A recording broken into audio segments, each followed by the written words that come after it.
I know that it's been a couple of days since the transfer window closed, but I just wanted to get all my thoughts and ideas across on how I think West Ham did in January. If I were to give this January transfer window a rating out of 10, I'd give it a 3.5 at the very most. It would have been better, it would have been above half marks had we signed another winger and another centre-back.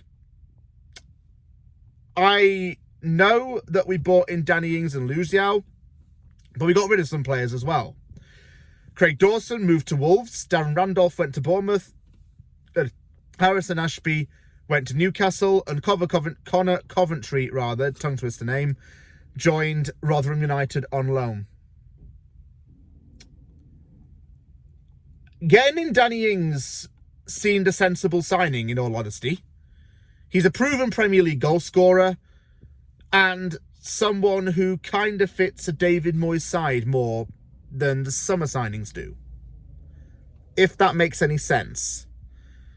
However, two major problems came with this signing. Firstly, Ings has had a bad injury record over the last few years, and it came as no shock when he got injured on his debut with a problem in his knee. Secondly, West Ham broke its wage structure to make him the highest paid player at the club. Why are we making a 30-year-old the highest paid player at the club? That's going backwards, not forwards. That's something we used to do, or I think we used to do, like 5 years ago. It was ridiculous. And it still is ridiculous to do that kind of thing.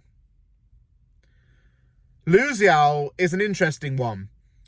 I think he's honestly first team ready because of his age and the fact that he's played a handful of games professionally in Brazil. It's quite common for Brazilian youngsters to play in the professional game for a few games. It's around 20 or 30 games before they transfer away. And that's the bare minimum they tend to play. Lu Xiao's no exception to that. He's played a few games for Sao Paulo. I think he could be ready for the first team as a replacement to Craig Dawson. Speaking of Dawson, I'm sad that he's left. He's been a true professional and he put in one of the best individual performances I've seen on a West Ham player in that game against Lyon. Dawson has moved to Wolves to be further up north and so that he can be closer to his family. He'd been wanting to do so for the last year and the club granted him that wish. So there was no malice there as far as I was concerned. Darren Randolph leaving, wasn't too bothered about that. Harrison Ashby, on the other hand, is an interesting one because I think that if he goes to Newcastle and ends up being developed into a top quality player, he's going to prove us wrong.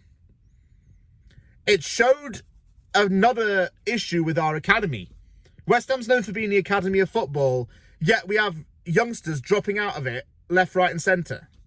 Fair enough, some were not that good. Fair enough, some of them have struggled to adapt in a professional setting. But Ashby was very highly rated. It means that Sofal and Johnson are going to be our right-backs from now until the end of the season. I'm in a way not angry with the window, but I think we could have done a lot more. Especially because the teams below us invested a hell of a lot of money to improve. Southampton bought in Sulemana and Onuachu and signed a few other players. That Alcaraz guy they've signed is meant to be one of the highest rated players in South America. Orsic finally got a move to the Premier League. Remember that goal he scored against West Ham, against Dinamo Zagreb? That's that Orsic. Leeds United signed a lot of players. Weston McKennie joining Leeds. I would never have thought of that in my life. Rutter joined Leeds for a record fee. Leicester signed Harry Souttar, who's the tallest centre-back possibly now in the Premier League. He's an absolute unit. Who else? Bournemouth had a really solid window. They strengthened. Wolves strengthened in a way. Everton didn't. And I'm just going to say this now, not out of disrespect, but I'm glad that we are at least not Everton this January window. Everyone rejected Everton. Left, right and centre.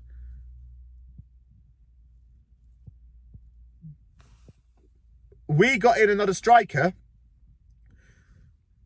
and I'm glad we did. But I wish we could have got someone who was younger and fitter. No disrespect to Danny Ings, I think he could prove to be a good signing and a really good substitute at the very least. But no disrespect to him, he got injured. It's not what we need right now. In a way. On the flip side, I want you to hear me out on this. We spent massively in the summer, and I think we do have a lot of quality players. I really do believe that. We do have better individuals than some of these teams do in terms of individual quality. I really do believe that, and I will stand by that. Fornals made a comment that man for man, we're looking better. It was words to that effect. I think we might be. The players are getting a bit more confidence back as a result of winning games. Yes, it was against lower opposition and in cup competitions, but wins build confidence, and that's what we need in our position. I think that we have a good enough team, but it concerns me that sides below us have strengthened to get out of the situation more and make it a lot more comfortable for themselves. To summarise, Danny Ings is someone that I'm happy we've signed in a way, and I'll welcome into the club. But he's the 53rd striker signed under the current ownership. And it just seems like we sign a striker every summer. Well, we didn't last summer, did we? And last January. But we generally sign a striker every summer, or at least a couple, and they never really kick off. Lugia, I think, is good enough for the first team, and he needs to get in there. He needs to get in that team for depth. The summer's going to be bigger than this winter. And even worse enough, I'm doing that scouting report stuff on my channel, as you know. I've already got it bloody sorted for the summer if West Ham stay up. Yeah, I'm planning in advance. So should West Ham.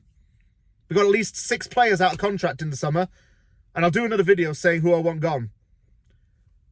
But as for you, the viewer, thank you very much for tuning into this video. Take care.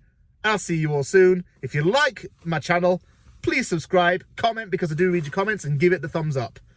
Again, take care, have a good day/night wherever you are in the world, and I'll see you all soon.